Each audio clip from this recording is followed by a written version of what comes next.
In the heart of the Bab al-Mandab desert, where Africa and Arabia almost touch, locals whisper of a cursed grave. They call it the tomb that killed an army.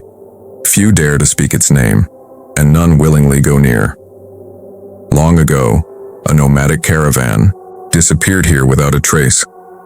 Only their camels returned, foaming, eyes wild. Since then, the land has been feared, a place where silence hangs heavier than the desert's heat. In 1982, a British archaeological team claimed they'd found something remarkable, a stone ring in a trench unlike any burial site known. They believed it predated recorded history, but within days the first tragedy struck. Their lead digger collapsed without warning, coughing blood into the sand.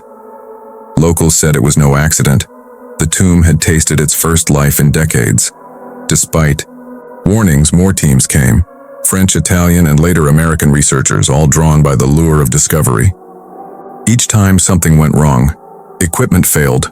Storms came from nowhere. People didn't come back. One Italian student's journal was found near the site. The final entry, scrawled in frantic lines, read, "The stones are not silent. They breathe. At night I hear them shifting." By the mid-1990s, governments grew curious. Rumors spread that beneath the tomb lay not bones, but something older, an artifact tied to forgotten empires. Some believed it might even be biblical. A military excavation was ordered. Soldiers arrived in armored trucks, their rifles glinting under the desert sun. They laughed at local superstitions, calling the tomb nothing more than old rocks. That night, the laughter died. A sandstorm rose without warning, tearing tents from the ground. When dawn broke, half the unit was missing. Their tracks led straight into the tomb's trench and vanished. Survivors swore they'd heard screams from beneath the earth. Some said the sand itself moved like water, swallowing men whole. The mission was quietly abandoned. Reports were buried deeper than the dead, but the tomb refused silence. In 2003, an oil survey team unknowingly set camp nearby. Their instruments failed, compasses spun wild, and radio signals filled with strange rhythmic pulses like a heartbeat. Days later, only a single truck was found, doors open, engine idling. Inside, the seats were coated in fine white salt, as if the men had dissolved into air. Locals whispered again. They said the tomb was not of man, but of something older, something buried alive. A prison, not a grave. And every digger set it closer to freedom. The legend grew darker. Some claimed that in satellite photos the tomb's circle changed size, shrinking and expanding, as though breathing with the tides of the Red Sea nearby. By 2010, a new wave of explorers arrived. Among them was Dr. Layla Haddad, an archaeologist chasing forbidden histories. Unlike others, she carried not pride, but fear. Her grandmother had told her never to set foot here. Layla's team included Dr. Daniel Getachew, a historian who believed the tomb linked to lost Abyssinian kings, and Dr. Hanan Barakat, a meticulous researcher. With them was Tariq al-Ramahi, a field surveyor with nerves of steel. At first, the site appeared ordinary: basalt stones, a knee-high circle, a shallow trench. Yet the air seemed heavier, thick with salt and iron. Even their cameras flickered with static. That night, as moonlight struck the trench, Daniel swore he saw movement, shadows writhing like figures far below. Hanan dismissed it as trick of light, but his voice trembled. Layla kept a journal. Her first entry read, "It feels like the desert is holding its breath. The tomb is not quiet, it's listening." On the third day, they opened a slab. Beneath lay a chamber shaped unnaturally, bending like a human knee joint. But no bones were found, only blackened carvings spiraling inward. As they traced the carvings, their radios crackled with whispers. At first faint, then louder, words in no language they knew. Tariq dropped his receiver, eyes wide. "It knows we're here." That night, the wind didn't blow. Instead, a steady humming rose from the trench. It vibrated through their tents. rattling metal, shaking breath from their lungs. One by one, team members woke gasping. Layla found salt crystals forming on their bedding, glittering in lamplight. Daniel muttered that the air itself was turning against them. Morning brought horror. The stone circle had shifted. Rocks that were knee-high the day before now stood waist-high, perfectly stacked, as though rebuilt by unseen hands. They considered leaving, but funding and pride chained them. Layla's journal grew darker.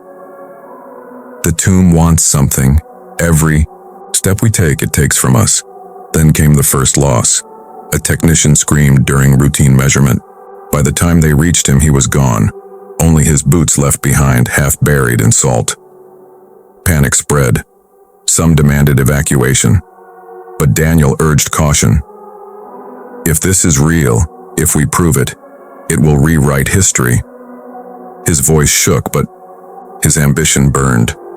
That night, Tariq stood watch. Hours passed, then his flashlight beam flickered. In its circle of light, he swore he saw soldiers, the missing unit from years ago, standing silently inside the trench, eyes blank, salt crusted on their faces. He fired his rifle, the echo shattering the night. But when the light returned, there was nothing, only footprints in the salt leading deeper underground. By dawn, Tariq was gone. His compass and plan board lay in the sand, pointing toward the tomb like offerings. Fear consumed the team. Layla demanded evacuation, but before they could pack, another storm struck. Violent, unnatural.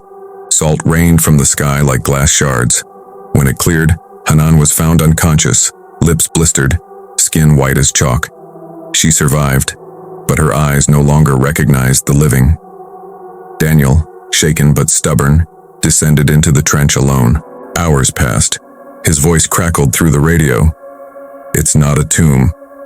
It's a mouth. The transmission ended in a scream. They never heard him again.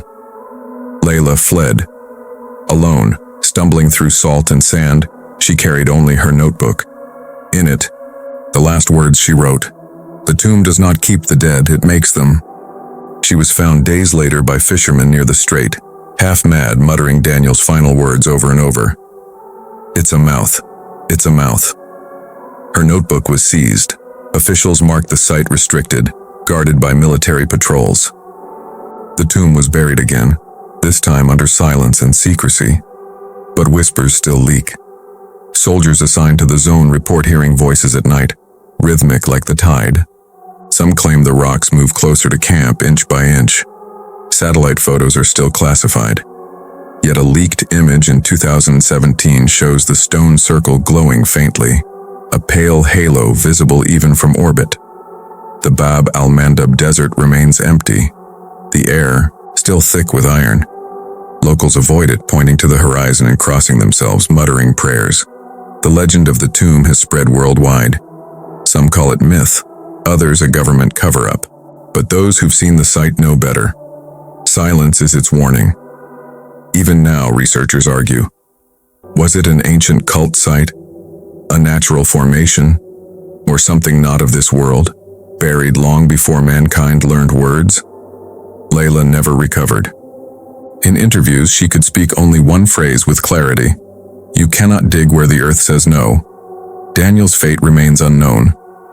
Some say he became part of the tomb itself, another echo in its endless hunger. Hanan was institutionalized, her mind lost in cycles of whispers. Doctors recorded her repeating coordinates, always leading back to the tomb. Tariq's body was never found. But travelers claim that on stormy nights, a lone figure can be seen near the site, holding a compass that spins endlessly. The military calls the place Sector Black, yet soldiers refuse long postings, citing dreams that leave them shaking, drenched in salt. What lies beneath remains hidden. Some say the tomb holds not death, but a gate, an opening to something that should never walk our earth. And so the desert waits, silent, listening. The wind carries whispers across the Bab al-Mandab Strait, where two continents lean close as if to hear its secret. The tomb still stands, unbroken, unfinished, hungry. And if history repeats itself, one day, another army will march and the tomb will kill again,